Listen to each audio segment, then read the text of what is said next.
closed garage shutter over there. But we're going to soldier on because this car deserves it. This is a legend.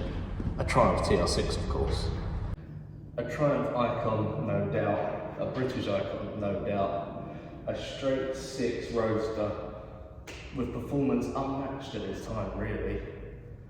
This is a particularly early example of a TR6, hanging from the late 1960s. And it's a really rather nice example indeed.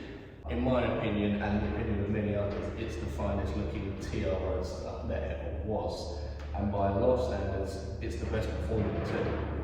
With a 2.5 litre straight six under the bonnet, it's no slouch and has an absolutely sublime soundtrack to go along with it. Certainly, it's a very, very good car. Well, what is it that makes the TR6 such a special car? It comes down to a few things really. Outright performance, styling, and provenance. Triumph was a legend at this point in the automaking game, knocking out the park with the TR2, the TR4, and a plethora of other models.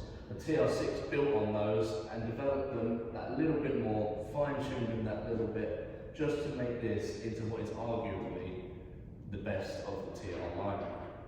With a 2.5 litre straight six, performance was excellent. It could beat pretty much any of its competitors at the time, and in the corners is often argued to be better than an E-Type. Styling came from Carmen, an auto designer legend to say the least, and I mean, it really speaks for itself. This is a very, very handsome car. I love the way it looks. It's always been one of my favourite British roadsters, and in fact, just favourite classic cars of all time. With gorgeous steel wheels and chrome and decorative trim rings, it really does have a lovely bit of road presence. It's a striking car, finished in this lovely Triumph dark blue. It really does look all the part. So let's have a quick look under the bonnet of the TR6, have a look at that straight six engine and see why it's such a gem of a unit. As previously stated, it's a 2.5 litre unit that comes in the TR6. It came predominantly with fuel injection, and US cars were given carburettors to get around emissions regulations. Power ranged from about 125 brake to 150 brake, depending on the fueling setup. This particular car has been converted to carburettors simply because those early petrol injection cars plagued with quite a few problems and reliability, and so this was quite a common swap that was done. Though there was a claimed reduction in power down to about, as I say, 125 brake, most people recognise that the performance was pretty spot on and pretty similar simply just because of how the cars were set up. Someone appears to have started something very loud outside. Brilliant. Keeping one of these performing at its best is probably easier now than it was in the 60s and 70s. There's a wealth of enthusiast knowledge and a vast parts supply available nowadays. The six-cylinder has excellent power delivery and a brilliant soundtrack to go along with it. It really is a legendary engine and one that will go down as an all-time great. I could sit and talk about the car's styling and how amazing it is until I was blue in the face and you were all sick of me. And given the opportunity, I probably would. I think this car really speaks for itself. But to get it looking its best, let's get that soft top off and see what it looks like as an over-the-top roadster. Now, those of you that have spent time around classic roadsters will be all too familiar with the struggles that it is to get the roofs down on some of them. But the TR6 is actually quite easy. You unlatch it at the front, you fold it back, you stow it away. It's perfectly doable by yourself, and it's a damn sight easier than some of its competitors and its older brother, the TR4, that's for sure.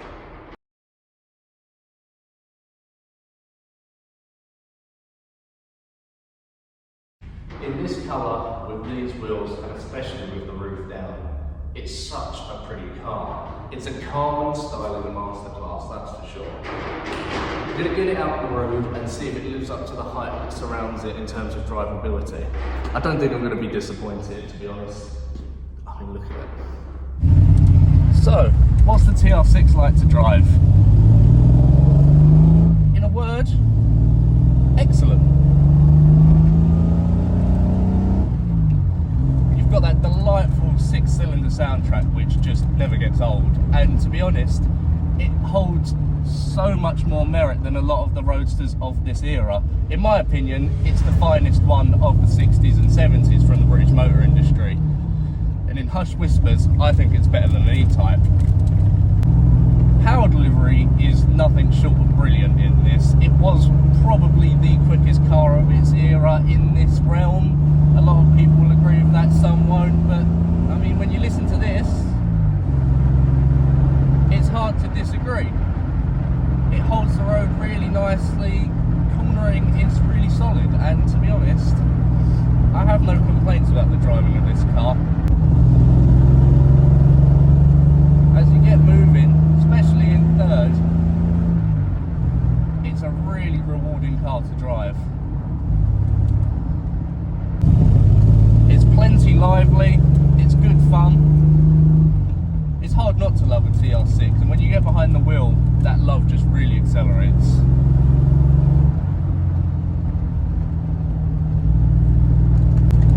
With the roof up, wind noise is okay at lower speeds. When you start to pick up, it is blustery, but at the end of the day, this is a classic British sports car. Most of the time you're going to have the roof off. If it wasn't so bitterly cold and windy today, I would probably be doing that as well. It's manageable, it just gets a bit blustery sort of when you get past about 60 miles an hour.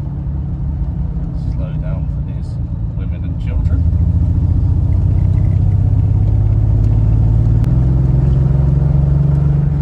You really can't help but have a smile on your face when you drive one of these. I think it must be impossible to be sad and drive a TR6, I suppose, until the ominous time when it breaks down.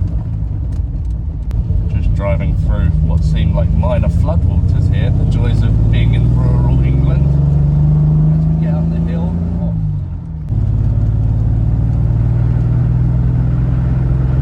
As you can see, you probably hear the wind noise really picks up. Sort of, we're doing about 45, 50. It is a windy day, which is obviously not helping things, but it's livable, don't get me wrong.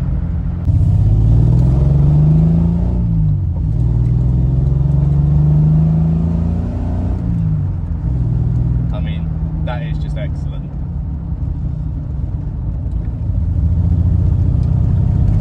Tremendous fun. Brilliant Carman styling. Open top if you want it. It ticks a lot of the boxes, and if you are looking for a classic British roadster, this is where my bet goes and where my money goes.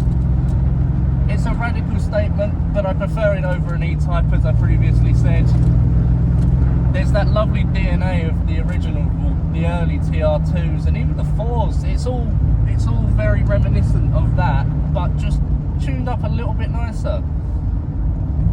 Certainly, having driven a TR4 and lucky enough to driven a TR2, you can get that classic TR characteristic, but with a beautiful 6-cylinder that just has plenty of power and just can't help but bring a smile to your face. When you're pottering about on country lanes, doing reasonable speeds, not really pushing it, it's a very livable car. It's quiet enough, it's very comfortable really, it holds you well, and it's not obnoxious, it's not obtrusively loud, but when you want it to, it can be.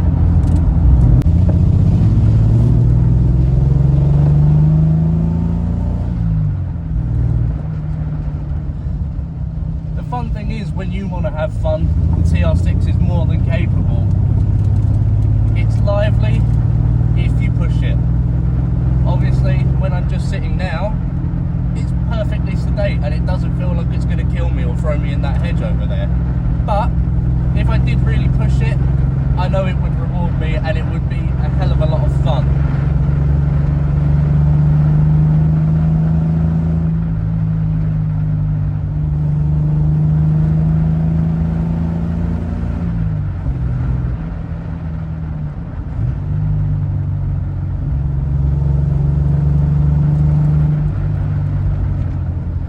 Sound of the 1960s. You can't beat it. Cabin space is what I would consider pretty impressive in the TR6. I'm not particularly tall, don't get me wrong, but I've got plenty of headroom. There's plenty of room for my feet in the pedal box, and to be honest, if I had someone here, I don't think I'd be that uncomfortable or that cramped. There's plenty of room in the passenger seat. It's a very spacious cabin, which is quite impressive, and a lot more than can be said for some of the other competitors of the era. It's classic bread and butter stuff when we get to this department of the cabin, though this one is missing a radio head unit. Everything else is pretty much as it should be. You've got your classic wood veneer, you've got your Smith's gauges, you've got your tri-spoke steering wheel. It's well laid out, it's simple, it's not overdone, it just works. A particularly early car, hailing from the late 1960s, this is a truly fine TR6. The engine's in great fettle, it's been converted into a carburetor setup, and it just presents very, very nicely. Of course, you have the Carmen styling, which is nothing short of excellent, and in my opinion, makes this the best Triumph TR model they've ever made.